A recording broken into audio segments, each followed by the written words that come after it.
전능하사 천지를 만드신 하나님 아버지를 내가 믿사오며 그 외아들 우리 주 예수 그리스도를 믿사오니 이는 성령으로 잉태하사 동정녀 마리아에게 나시고 본디오 빌라도에게 고난을 받으사 십자가에 못 박혀 죽으시고 장사한 지 사흘 만에 죽은 자 가운데서 다시 살아나시며 하늘에 오르사 전능하신 하나님 우편에 앉아 계시다가 저리로서 산 자와 죽은 자를 심판하러 오시리라.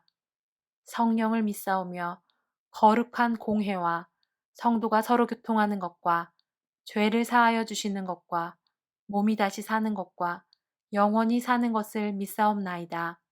아멘.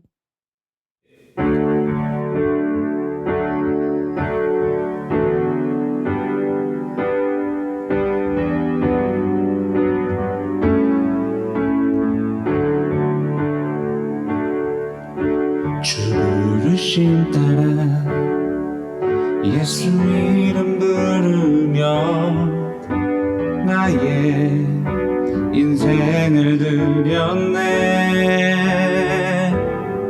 사람들이 해 못하고 결과 어떠하든지 주만 따라가기 원했네. 이제와 돌이켜보니 그저 부끄러울 뿐 모두 다 주의 은혜라. 벼랑 끝에서 나를 주의 손이 이끌어 여기까지 인도하셨네. 하나님 사랑 날 떠나지 않고 끝까지 사랑하셨기에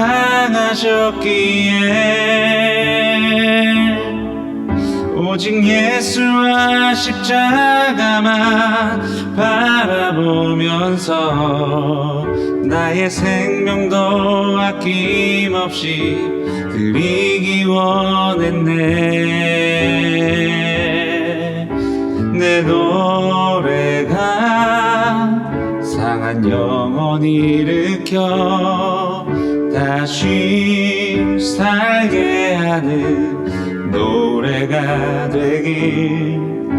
주 배울 때 착한 일꾼이라 칭찬받기나 원하네. 하나님 사랑 날 떠나지 않고 끝까지 사랑하셨기에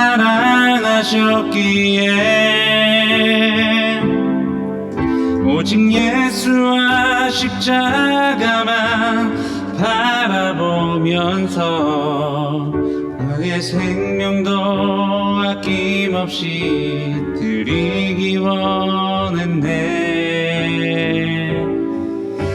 내 노래가 상한 영혼 일으켜 다시 살게 하는 노래가 되길.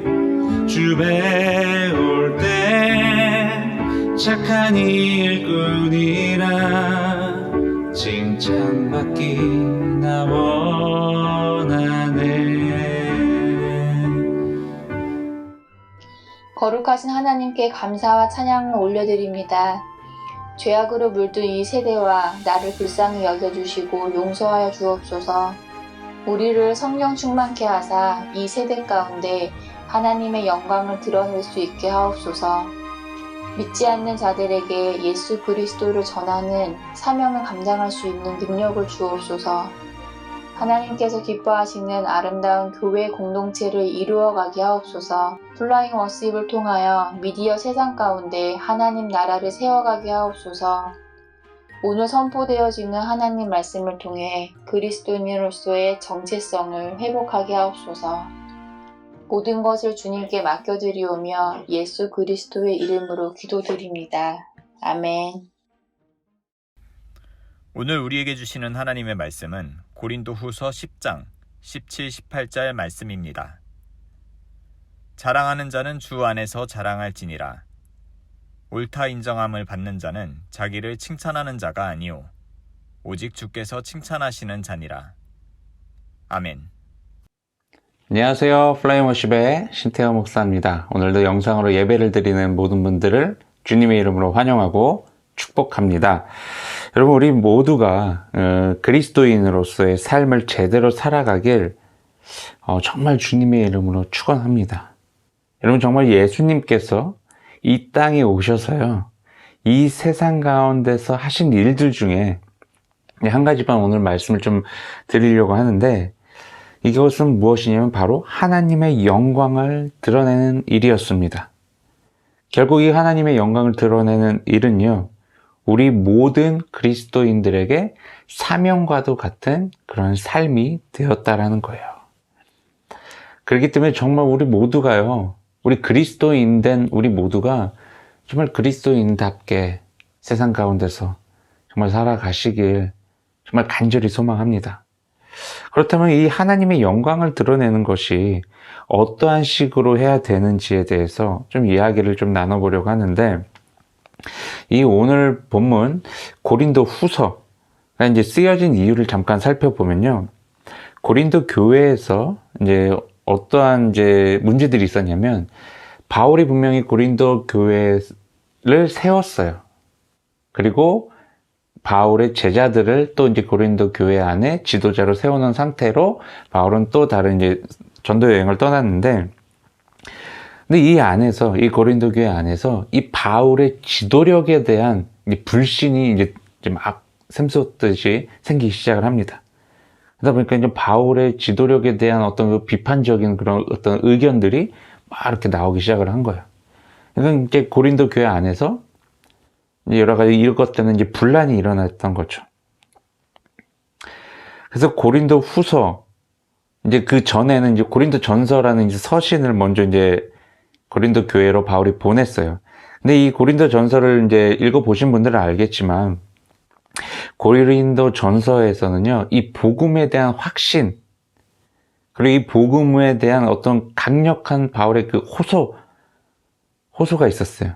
그래서 매우 직설적인 표현들도 많았어요. 그래서인지 몰라도 이제 고린도 교회 교인들 안에서 이제 이 첫 번째 고린도 전서의 서신이 좀 이렇게 반감을 사게 만들었던 것 같아요. 어떻게 보면 누군가가 자신의 잘못을 지적한다라는 것은 뭐 자기 자신을 매우 불쾌하게 하는 것은 맞습니다. 그런데 중요한 것은 내가 하나님의 말씀대로 제대로 살아가고 있지 못하는 그 순간에 누군가가 정말 너는 하나님의 말씀대로 제대로 살아갔으면 좋겠다라는 그런 어떤 진실된 마음으로 이야기를 해줬을 때, 자신의 어떤 죄나 잘못을 이렇게 지적이라는 표현보다는 좀 이렇게 다시 하나님의 곁으로 돌아와라 라고 이렇게 권유의 목소리가 들렸을 때 정말 겸손한 마음으로 그것을 받아들이는 것이 중요한데, 고린도 교회 교인들 중에 몇몇은요, 그것을 받아들이지 못했어요. 바울이 정말 고린도 전서에서 강하게 이야기를 했던, 정말 우리가 예수 그리스도의 그 십자가의 복음을 붙들고 살아야 된다라는 이 메시지에 대해서 나름대로 이제 상처를 받은 사람들이었겠죠. 그런 사람들이 이제 바울에 대한 반감을 이제 품기 시작을 했던 거죠. 그리고 이제 고린도 교회는 뭐 아시겠지만 이미 거기는 이제 성령의 능력들이 너무나도 활발하게 일어나고 있었어요. 그리고 개개인의 어떤 그런 이제 능력들, 그런 사역을 통해서 일어나고 있었던 수많은 그런 어떤 능력들이 너무 이렇게 풍성하게 일어나고 있었어요. 그러다 보니까 어떤 교만에 쉽게 빠질 수 있는 그런 상황에 놓여져 있었던 것이 바로 고린도 교회였죠. 그래서 이제 그런 상황 속에서 있다 보니까 고린도 교회 이제 교인들도 자기가 뭔가, 예를 들면 이런 거예요. 자기가 기도를 했더니 또 병든 사람이 나은 거예요. 그러니까 이게 이제 사람인지라 이런 마음이 이제 들 수도 있는 거.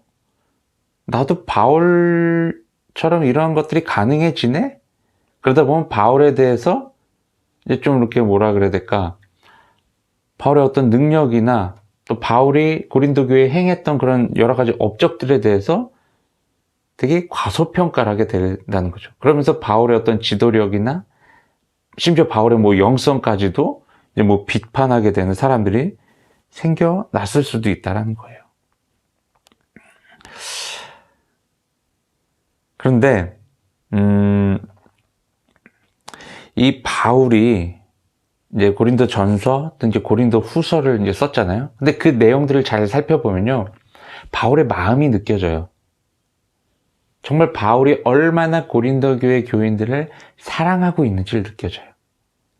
다시 말해서 바울은요, 그 몇 군데 구절에서도 계속 이야기를 하는 게 뭐예요? 난 너희들을 뭐 지적하고 너희들을 뭐 무너뜨리려고 하는 이 편지를 쓴 게 아니라 너희들이 정말 하나님의 사랑으로 다시 일으킨 바 되었으면 좋겠고 다시 하나님께 돌아왔으면 좋겠고 이런 어떤 사랑의 마음, 내가 정말 너희들을 정말 사랑하는 마음으로 이 글을 쓴 거다, 부모와 같은 마음으로 이렇게 글을 쓴 거다 라고 이제 곳곳에서도 이렇게 표현을 하고 있어요.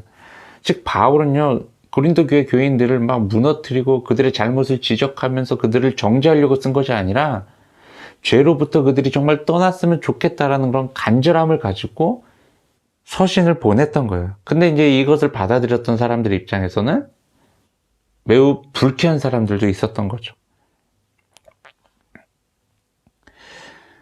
그러면서 이 편지, 특히 이제 고린도 후서에서 보면요, 바울이 얼마나 그 심혈을 기울여서 표현을 했는지를 좀 이렇게 볼 수가 있습니다. 고린도 전서는 좀 이렇게 직설적인 표현들이 많았어요. 근데 이 고린도 후서에서는요, 좀 조심스러움이 묻어 나옵니다. 고린도 교회 교인들의 마음을 최대한 어떻게 보면 좀 상하지 않게 하려고 하는 그 바울의 노력이 좀 이렇게 보여지는 것 같아요. 근데 이러한 상황 속에서 이제 오늘 본문 말씀에서 보면 이제 자랑에 대한 이야기를 사도 바울이 하게 되는데, 이제 당시 고린도 교회 상황들에 대해서 설명을 했죠. 어떤 그 자기 능력을 이제 과시하여서 어떻게 보면 자기 자랑을 하는 것이 너무나도 일반화가 되어져 있었던 그런 상황이었던 거예요. 그런데 이러한 부분에 대해서 바울은 자랑하는 거 좋아, 자랑해. 근데 조건이 하나 있어요. 주 안에서 하라는 거예요. 그러니까 내 자신이 잘났다, 내 능력이 뛰어나다라는 것을 드러내지 말라는 거예요. 내가 한 일에 대해 나를 통해서 어떠한 수많은 능력이 일어났던 그런 것들을 통해서 내 자신을 자랑하는 것이 아니라 하나님을 자랑하라는 거예요. 하나님께 영광 돌리라는 거예요. 우리가 과거에 참 많이 불렀던 찬양 중에 하나님의 은혜라는 찬양이 있어요. 이 찬양의 가사의 한 부분을 보면요, 이런 표현이 있습니다. 나의 나된 것은 다 하나님의 은혜라. 즉 나의 생각, 나의 능력, 나의 지식, 나의 경험, 나의 존재, 이 자체, 이 모두가 하나님에 의해서 생겨났다라는 것을 우리가 깨달아야 된다라는 거예요. 고린도 교회 안에서는요, 아까도 말씀드렸지만 수많은 능력들이 일어나고 있었어요. 하지만 그 안에서 하나님의 영광을 올리는 것이 아니라 자기 자신을 드러내고 있다는 거예요. 심지어 자신의 어떻게 보면 영적 스승, 영적 아버지인 바울에게조차도 반감을 가지고, 그리고 그의 지도력에 비판의 목소리를 내고 있었던 사람들이 있었다라는 거예요. 그러다 보니까 이러한 상황을 듣고 있었던 바울이 어떻게 했어요? 마음이 무너져 내렸겠죠. 그래서 다시 고린도 후서를 썼던 거예요. 여러분, 우리가 속해 있는 교회나 또 가정이나 여러 공동체 안에서 내 자신의 능력을 통해서 수많은 일들을 이제 하게 되면요, 우리는 내 자신을 자랑하고 있습니까? 나의 학벌이나 또한 나의 지식이나 나의 경험, 나의 사회적 지위, 그리고 나의 어떤 뭐 재정적인 능력, 이런 것들로 인하여서 내가 한 일에 대해서 또 내가 잘했다라고 스스로가 칭찬을 하고 스스로를 높이고 있지는 않는지 한번 돌아보시길 바랍니다. 우리 인간들은요, 눈에 보이는 그리고 손에 잡히는 그 무언가에 의해서 쉽게 우리의 마음을 빼앗깁니다. 그러다 보니 내가 갖고 있는 그 무언가가 나의 존재를 결정하게 된 것처럼 여기게 된다는 거예요. 그러다 보니 우리에게 있어서 가장 가치 있고 중요한 것이 뭐가 되겠어요?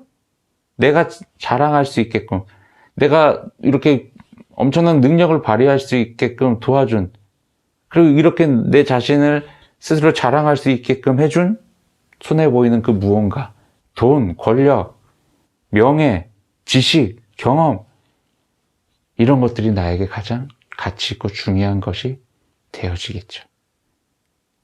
그러다 보니 나보다 못하다고 생각되는 것들에 대해서는 이제 비판적인 시각으로 바뀌기 시작을 한다는 거죠. 여러분, 우리 그리스도인들에게 가장 중요하고 가치 있는 것이 바로 무엇인가요? 예수 그리스도잖아요. 우리에게 새로운 생명을 부여해 주신 하나님이잖아요. 다른 어떠한 것도요, 이 자리를 대신할 수 없다는 것을 여러분 기억하시길 바랍니다. 여러분, 우리가 자랑을 이제 한두 번 하게 되잖아요? 그럼 매우 내 자신을 막 자랑하는 것이 익숙해집니다. 근데 왜 익숙해지는지 아세요? 자기를 자랑한다는 것은요, 다시 말해서 자기 스스로가 칭찬을 하는 거예요. 내가 나한테 잘했어, 그래, 너 같은 애가 어딨냐, 막 이러면서 내 스스로를 막 칭찬하는 거예요. 내 자신을 자랑한다는 것은. 여러분, 근데 칭찬을 받고 싫어할 사람은 아무도 없어요. 뭐 칭찬은 뭐 고래도 춤추게 한다, 이런 것처럼 칭찬은요, 너무나도 큰 능력이 있어요. 계속 잘하게끔 만들어줘요. 근데 이게 그리스도인들에게 조심해야 될 부분이라는 거예요. 내 스스로가 내 자신을 칭찬하게 되면서 내 자신을 자랑하는 것이 익숙해지면요, 내가 계속 내 삶에서 드러나게 된다는 거예요. 여러분, 내가 계속 드러나게 되면 어떤 일이 일어난다 그랬어요? 나 외에 다른 것들이 보이기 시작하는 거예요. 그러니까 기준을 나로 삼는 거예요. 나 외에 다른 것들. 이렇게 시작하자면 결국엔 나 외에 틀린 것들. 이렇게 결과가 나타나게 된다는 거예요. 여러분, 오늘 본문 말씀 18절 말씀, 바울이 뭐라고 이야기를 하냐면 이렇게 이야기를 합니다. 옳다 인정함을 받는 자는 자기를 칭찬하는 자가 아니요 오직 주께서 칭찬하시는 자니라. 아멘. 자기 스스로를 칭찬하면서 자랑할 수는 없습니다. 우리 그리스도인들은. 근데 원래 그렇게 해서는 안 되는데 우리는요, 이게 어느 순간 익숙해져 있는 거예요. 자기 스스로를 칭찬하면서 자랑하고 있는 거예요. 물론 그럴 수 있어요. 그런데 여기서 중요한 거는 내 자신을 칭찬하고 뭐 자랑하라, 이 부분보다 더 중요한 것이 뒤에 나와요. 나 스스로가 칭찬하는 것이 우리를 의롭다, 옳다고 인정할 수 없다라는 거예요. 내 기준으로 인해서 내가 잘했다고 생각할 수 있어요. 내 자신을 막 자랑할 수 있어요. 하지만 그것이 내가 옳은지, 그리고 내가 의로운지를 결정할 수 없다라는 거예요. 성경은 분명하게 이야기를 하죠. 하나님으로부터 칭찬을 받는 자가 의롭고 옳은 자다라고 이야기를 합니다. 나뿐만 아니라 누군가에게 칭찬을 받는다고 해서요, 우리는요, 절대로 우쭐대거나 뭐 그래서는 안 됩니다. 그것이 내가 어떠한 사람인지를 알려준다라고도 착각해서는 안 돼요. 나를 비롯하여 다른 사람들에 의해서 평가되어지는 내가 하나님이 기뻐하시는 자인지 아닌지를 우리는 결정할 수가 없다는 거예요. 내가 의롭고 옳은 자인지를 판단할 수 있는 것은요, 오직 하나님 뿐이라는 것입니다. 요즘 이 시대를 살아가고 있는 한 사람으로서, 그리고 또 그리스도인으로서 제가 수년간 제 마음 가운데 내적인 갈등을 하고 있는 것이 하나 있는데, 그게 뭐냐면 바로 이 SNS를 어떻게 바라봐야 되고 어떻게 활용해야 되고,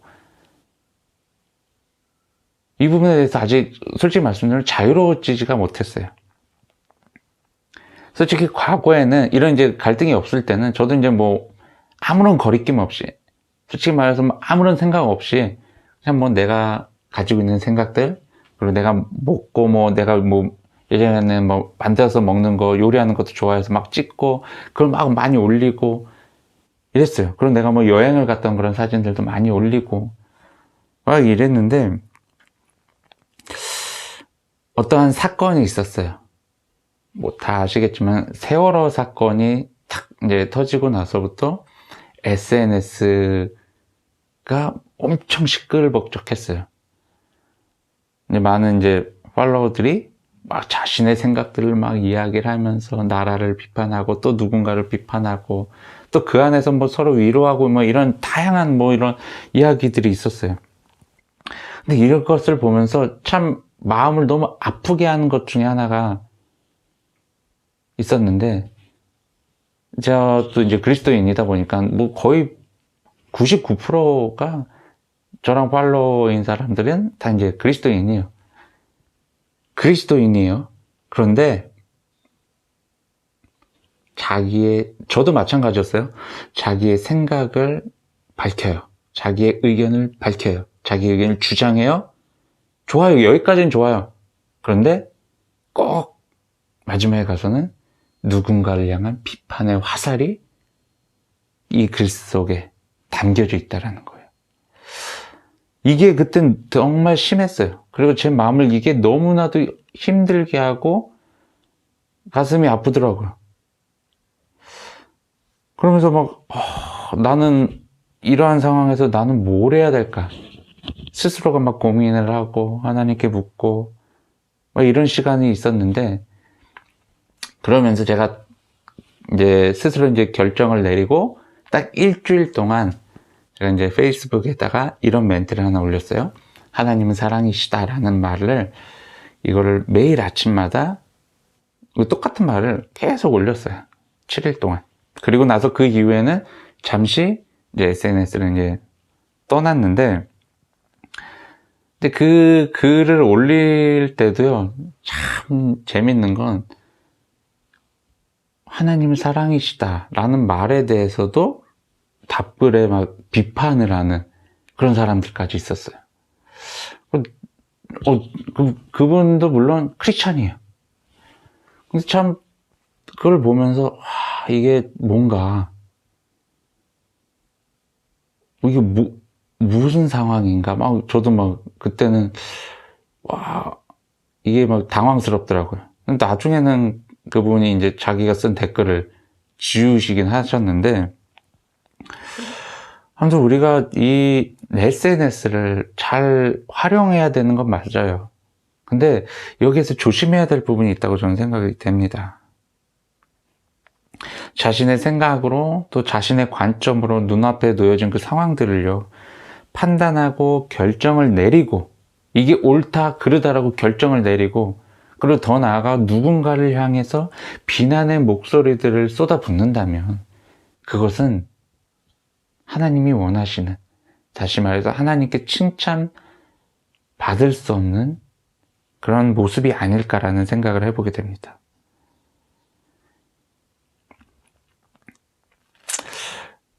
여러분, 우리가 내 자신을 드러내려고 할 때 우리는 늘 점검을 해야 돼요. 점검을요. 내가 하는 말이, 내가 올리는 그 글 하나가, 내가 올리는 그 사진, 내가 올리는 그 영상 하나하나가 하나님을 드러낼 수 있는 것인가? 하나님을 자랑할 수 있는 것인가? 아니면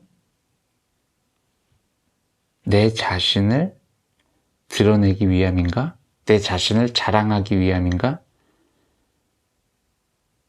그리고 내가 이걸 올림으로 인해서 누군가를 비판하고자 하는 그런 마음이 내 안에 있진 않는지를 한번 생각해 볼 필요가 있다는 거예요.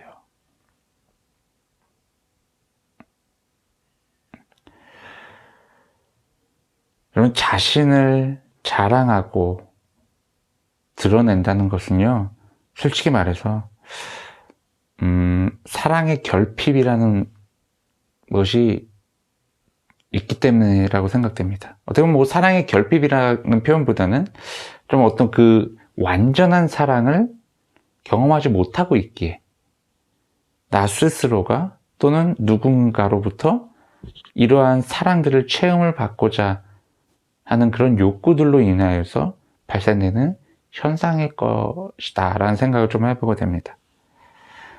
바울은 오늘 본문에서 자랑을 하라고 이야기를 해요. 그런데 조건이 있다라는 거예요. 하나님 안에서 자랑을 하라고 이야기를 합니다. 여러분, 요한복음 8장 말씀에서도 보면 뭐 유명한 이야기죠. 예수님께서 유대인들에게 이제 이런 이야기를 하시는 거죠.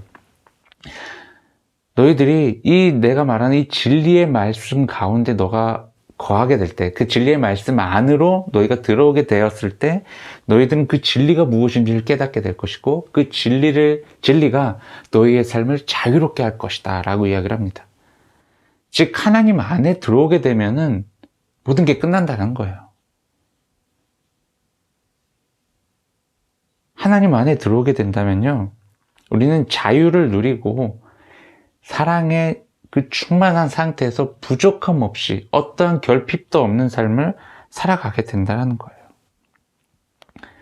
우리에게 필요한 건 하나님의 사랑이라는 거죠. 그 하나님의 사랑 안에 거해야 된다는 거예요. 근데 그것을 경험하지 못하기에 자기 자신을 자꾸 드러내려고 하면서 내가 인정받으려고 하고 이런 모습들이 우리 안에 존재하고 있다는 거예요.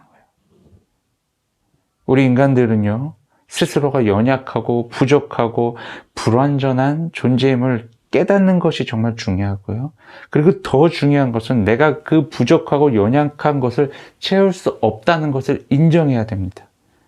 오직 하나님께서만 그 일을 가능케 하신다는 사실을 믿고 하나님 안에 거해야 될 줄로 믿습니다. 여러분, 하나님은 절대로 우리를 포기하지 않으십니다. 우리를 떠나지도 않으십니다.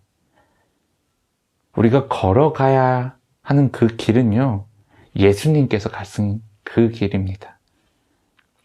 여기서 뭐 예수님의 그 고난, 예수님의 그 죽음, 예수님의 부활 이 이야기를 하려고 하는 것이 아니라 예수님의 삶 전부를 우리가 바라봐야 된다는 거예요. 예수님께서는요, 하나님께 속한 삶을 사셨어요. 그러므로 인해서 하나님의 계획을 하나하나 이루어 가셨어요. 그 계획 가운데 뭐 수많은 여러 가지 복음 전도 사역이 있었고 또 십자가의 사역도 있었고 부활의 사건도 있었던 것이죠. 이 모든 것이 인간의 힘으로는 절대 할 수 없는 부분이었어요. 하지만 예수님께서는 완전한 인간의 형상으로 오셔서 완전하신 그 하나님 안에 거해 있었기 때문에 하나님의 이 완벽한 계획을 완벽하게 이루어 나가실 수 있었던 것입니다. 이게 바로 저와 여러분이 살아가야 될 그리스도인의 삶이라는 것입니다. 여러분, 하나님께 칭찬받는 삶을 살길 소망합니다. 나를 비롯하여 세상에 그 누가 나를 칭찬한다고 해서 뭐 기뻐하며 만족하거나 그러지 마시기 바랍니다. 오직 하나님께 속한 자만이 하나님께 칭찬받는 자이며 하나님께 칭찬받는 것이 의롭다고 여김을 받는 것임을 기억하시길 바랍니다. 하나님께 잘했다 칭찬받는 저와 여러분이 되길 주님의 이름으로 축원합니다. 기도하겠습니다. 사랑과 은혜가 충만하신 하나님, 참으로 감사합니다. 하나님, 오늘 말씀을 통하여서 우리의 삶을 돌아보며 내가 삶 속에서 얼마나 내 자신을 드러내고 내 자신을 칭찬하고 내 자신을 자랑하며 살아왔는지를 돌아보며 회개합니다. 하나님, 내 삶은 나의 것이 아니기에 내 삶을 통해서 드러내야 될 분은 오직 하나님 한 분이심을 우리가 기억하게 하시고 날마다 하나님의 영광을 드러내며 그리고 하나님 안에 거하며 하나님께 칭찬받는 우리 모든 그리스도인들 되게 하여 주시옵소서. 하나님, 이 시간 주님 앞에 귀한 예물 올려드립니다. 이 예물이 쓰여지는 곳마다 하나님의 나라가 확장되어지게 하시며 하나님의 사랑이 널리 전파되게 하시며 하나님의 영광을 위해 귀하게 사용하여 주시옵소서. 예물을 드린 손길을 기억하시고 저들의 삶 가운데 감사와 찬양이 넘치게 하시며 하나님의 풍성한 은혜가 끊이지 않게 임하게 하여 주옵소서. 이제는 우리 주 예수 그리스도의 십자가의 은혜와 하나님의 넓고 크신 사랑하심과 성령님의 보호 인도 동행하심이 오늘 이 자리에 모여 하나님 안에 거하며 하나님께 칭찬받는 삶을 살겠다라고 결단한 우리 모든 그리스도인들 위해 지금으로부터 영원까지 함께하기를 간절히 축원하나이다. 아멘.